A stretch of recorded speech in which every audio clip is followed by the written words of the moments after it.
السلام علیکم، welcome back to قصہ اظہار یوٹیوب چینل۔ قصہ اظہار میں دوبارہ خوش آمدید۔ میں ہوں آپ کی میزبان اطروبہ سماب۔ میں آج آپ کے لیے لائی ہوں بنت کوثر کا تحریر کردہ ناول آفرین، ایپیسوڈ نمبر 3۔ ایپیسوڈ کو شروع کرنے سے پہلے ہمارے چینل کو سبسکرائب، ویڈیو کو لائک اور بیل آئیکن بٹن دبانا مت بھولنا تاکہ آپ کو ہماری مزیدار کہانیاں نان سٹاپ ملتی رہیں۔ چلے اب چلتے ہیں ناول کی طرف۔ ڈیڈ، یہ آنٹی اس چیئر پر کیوں بیٹھی ہے؟ اذان پھر سے بولا۔ وہ کھوئے کھوئے سی سامنے دیکھنے لگی۔ باقی سب خاموشی سے سب دیکھ رہے تھے، کسی نے دیکھا یا نہ دیکھا ہو، پھر وہ رخ مڑ گئی۔ عارف، وہ کھلی آنکھوں سے سامنے دیکھتے ہوئے رخ عارف کی جانب موڑ گئی۔ جہانگیر نے دیکھا تھا اس کی تھوڑی کانپ رہی تھی۔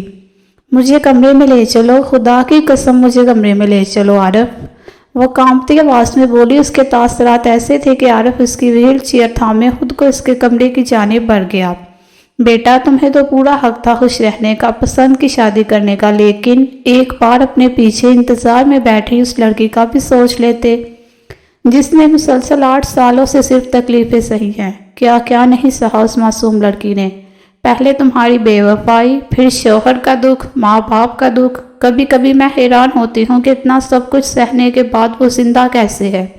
جو صرف بخار میں ہوتی تھی تو پورا سر گھر پہ اٹھا لیا کرتی تھی، جس کی ماں کہتی تھی کہ میری بیٹی تو شہزادی ہے جو محلوں میں راج کرے گی۔ آج کہیں نہ کہیں اس کی یہ حالت ہے تو اس کے ذمہ دار تم ہو، ہم ہیں۔ اس لڑکی کی آنکھ سے آج تک ایک آنسو نہیں بہا، ماں باپ کے کھونے پر بھی نہیں، شوہر کے کھونے پر بھی نہیں، یہاں تک کہ جب تم نے اسے زندہ درگور کرنے والی خبر سنائی تھی تب بھی نہیں۔ خاموشی سے انگوٹھی اتار کر میرے ہاتھ پہ رکھتی تھی اور خاموشی سے پلٹ گئی تھی۔ اس سے بچی کو لے کر وہ تو چلی گئی، لیکن جہانگیر نے نہ جانے ان کی باتیں سنی تھی یا نہیں، اس کے دماغ میں تو ابھی وہ بچپن والی آفرین کا عکس نمایاں تھا، پنک فراک میں گھومتی ہوئی، اس کا ہاتھ پکڑ کر پورے گاؤں میں گھومتی ہوئی، ہنستی ہوئی، روٹتی ہوئی، مناتی ہوئی، وہ جو پورے گھر کی جان تھی، وہ جس کا واحد دوست وہ تھا، وہ جو کہتی تھی تم جہاں جلدی سے بڑے ہو جاؤ، ہم شادی کر لیں گے تو ساتھ رہیں گے، پھر کوئی ہمیں ساتھ کھیلنے سے منع نہیں کرے گا۔ اور آج جس کو وہ دیکھ چکا تھا وہ تو کوئی اور ہی آفرین تھی، نہ چہرے کی وہ شادابی، نہ آنکھوں میں وہ چمک، اور سلے لب جن پہ کبھی کہکہوں کا راج ہوا کرتا تھا۔ کچھ بھی تو نہیں تھا پہلے جیسا۔ عورت ساری زندگی مرد کے کیے ایک وعدے کی خاطر گزار دیتی ہے، اور مرد آزاد پرندے کی طرح سب بھول کر عورت کے مان کی دھجیاں اڑا کر رکھ دیتا ہے۔ اسے کوئی کیوں نہیں بتاتا کہ جس طرح مرد اپنی پسندیدہ عورت سے وفا کی امید لگاتا ہے، اسی طرح ایک عورت بھی محض ایک وعدے کے بھروسے ساری زندگی انتظار میں گزار دیتی ہے۔ آج سوچنے کے لیے بہت کچھ تھا، لیکن کہنے کے لیے ایک لفظ نہیں تھا۔ پچھتاوے تو تھے، لیکن قبول کرنے کا حوصلہ نہ تھا۔ وہ اپنا سامان پیک کر رہی تھی جب نائمہ اس کو دیکھ کر اس کے پاس چلی آئی۔ آفرین آپی، آپ کہاں جا رہی ہیں؟ وہ اس کو سامان پیک کرتے دیکھ کر بولی۔ جا رہی ہوں، اس کا چہرہ ستا ہوا تھا۔ کہاں؟ کب سے پوچھنے لگی۔ کہیں تو جاؤں گی، دنیا بہت بڑی ہے، جگہ مل جائے گی، اور ویسے بھی میرے اماں ابا کا گھر موجود ہے، وہ اسے بغیر دیکھے مصروف بولی۔ نائمہ اس کی بات سن کر الٹے قدموں سے بھاگی۔ شگفتہ بیگم بھی بھاگی چلی آئی۔ کہاں جا رہی ہو آفرین؟ خالہ، اب بھی یہ سوال پوچھ رہی ہیں آپ؟ لیکن بیٹا ایسے کیسے؟ وہ شوق تھی۔ خالہ، آپ نے اتنے عرصے میرا خیال رکھا، مجھے رہنے کی جگہ دی، میں آپ کی شکر گزار ہوں، لیکن اب اس گھر میں میں نہیں رہ سکتی، وہ قطعی ہاں سے بول رہی تھی۔ بیٹا میں جانتی ہوں، لیکن میں ایسے تمہیں نہیں جانے دے سکتی، ایسی سچویشن کا انہوں نے تو سوچا ہی نہیں تھا۔ خالہ، یاد کرے وہ دن جب میں اس شرط پہ مجھے اس گھر میں رکنے کے لیے رضامند ہوئی تھی کہ جس دن وہ انسان اس گھر میں آئے گا میں ایک پل اس گھر میں نہیں رکوں گی۔ ان کی آنکھوں میں دیکھ کر بولی تو وہ نظر چرا گئی۔ بیٹا تم دونوں میرے بچے ہو، میں کیسے کسی ایک کو اس گھر سے جانے کا بول سکتی ہوں؟ وہ بے بسی سے بولی۔ خالہ، وہ بھی میرا اپنا گھر ہے، میں رہ لوں گی، لیکن اس شخص کے ساتھ میرا گھر میں گزارا نہیں ہو سکتا۔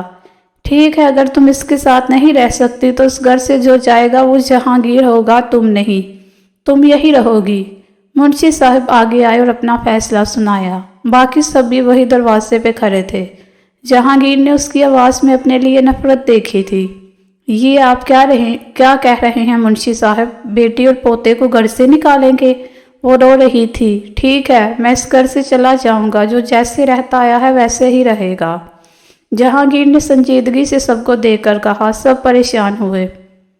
مختلفہ بیگم اس بڑی نظروں سے آفرین کو دیکھ رہی تھی۔ نہیں انکل، ایک ماں کو اس کے بیٹے سے جدا کرنے کا گناہ میں اپنے سر نہیں لے سکتی۔ میں رہوں گی یہی۔ نہ جانے کتنے ضبط سے کہا تھا اس نے سب کو، اس کو بے تحاشا ترس آیا۔ جہانگیر نے بس اس کی بات سنی، پھر خاموشی سے وہاں سے چلا آیا۔ باقی سب بھی خاموشی سے وہاں سے نکل آئے۔ 2 دن خاموشی سے بیت گئے۔ آفرین کمرے سے نہیں نکلتی تھی۔ ایک ہی گھر میں رہتے ہوئے آپس میں سامنا ہو سکتا تھا اور وہ اس کی شکل بھی نہیں دیکھنا چاہتی تھی۔ آج کتنے دن بعد وہ کمرے سے نکلی تھی۔ جنت کو نائمہ کو دیے وہ خود پچھلے لان میں چلی آئی۔ شام کا وقت تھا۔ وہی چیئر تھامے وہ ایک جانب کیاری کے ساتھ بیٹھی سوچوں میں گم تھی۔ Hello aunty, how are you? My name is Ehsan Jahangir, and you?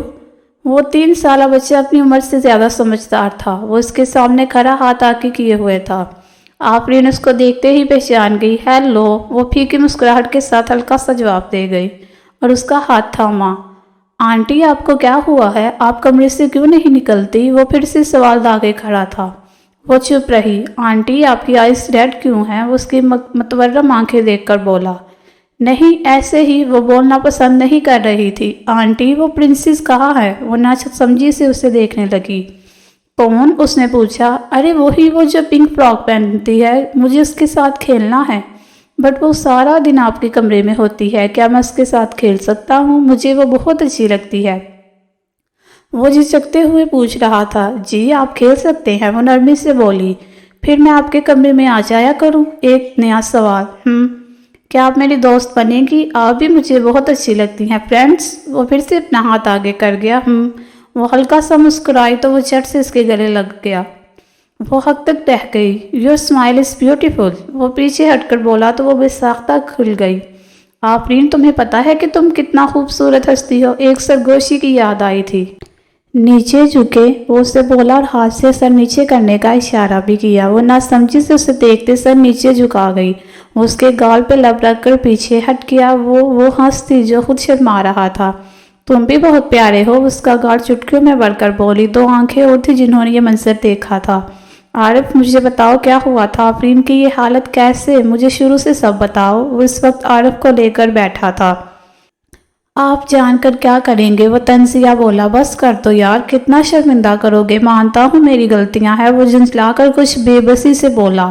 عارف نے گہری سانس لے کر بولنا شروع کیا۔ جب آپ نے منگنی توڑی تھی اس کے بعد سے آفرین آپی بالکل چپ ہو کر رہ گئی تھی، کسی سے کوئی بات نہیں کرتی تھی۔ نواز چاچا اور خالہ بہت پریشان تھے۔ پھر کچھ دن بعد آفرین کو نروس بریک ڈاؤن ہوا تھا، شدید ذہنی دباؤ کی وجہ سے، لیکن پھر نہ جانے کیا ہوا کہ وہ آہستہ آہستہ ٹھیک ہونے لگی۔ ایک دن شہر سے کسی کا رشتہ آیا، لوگ شریف تھے، امیر تھے۔ نواز چچا کو کوئی اعتراض نہیں تھا، بس آفرین کی فکر تھی، لیکن اس نے بھی کوئی اعتراض نہیں اٹھایا۔ شادی کے بعد وہ شہر چلی گئی، لیکن 3 ماہ بعد وہ بیوہ بن کر پھر سے گھر کی دہلیز پہ آ گئی تھی۔ اس کے شوہر کو گولی لگی تھی۔ ایک بار پھر سے وہ وہی پرانی والی آفرین بن گئی۔ ایک چپ لگ گئی اسے، وہ ماں بننے والی تھی۔ اس دن پہلی بار اس کے چہرے پر خوشی دیکھی تھی۔ اس دن وہ ریگولر چیک اپ کے لیے شہر جا رہی تھی نواز چاچا اور خالہ کے ساتھ کہ راستے میں ہی ان کا ایکسیڈنٹ ہو گیا۔ وہ دونوں موقع پر ہی جاں بحق ہو گئے، لیکن آفرین کو چوٹیں آئی تھی۔ جنت کی پیدائش 7ویں مہینے ہی ہو گئی۔ وہ بہت کمزور بچی تھی، دونوں بہت مشکل سے بچی تھی، لیکن آفرین دونوں ٹانگوں سے معذور ہو گئی۔ نانو انہیں یہاں لے آئے اور باقی کا آپ کے سامنے ہے۔ بات کے اختتام میں اس نے ایسے دیکھا جو گمسم سا بیٹھا تھا۔ تو کیا اس کا کوئی علاج نہیں تھا؟ وہ بولا تھا۔ ڈاکٹر کہتے تھے کہ مسلسل میڈیکیشن اور آپریشن سے وہ ٹھیک ہو جائے گی، لیکن اس نے انکار کر دیا۔ کسی کے بھی سمجھانے کا اس سے کوئی بھی اثر نہیں ہوا۔ جہانگیر کے پاس کہنے کے لیے کچھ نہیں تھا۔ آج جاؤ۔ دروازے پر دستک ہوئی تو اس نے ٹائم دیکھا، رات کے 10 بج رہے تھے۔ وہ ابھی جنت کو سلا کر ہٹی تھی، ابھی لیٹنے ہی لگی تھی، لیکن اندر آنے والے کو دیکھ کر وہ سن ہو گئی۔ پھر غصے کی ایک لہر اس کے اندر دوڑ گئی۔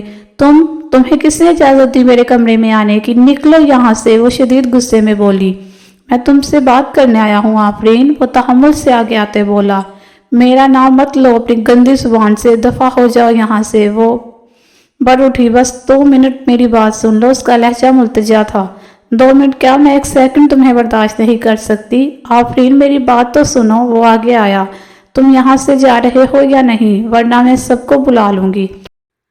If you enjoyed this video, please let us know by press thumbs up button. Thank you for watching our videos. See you in the next video.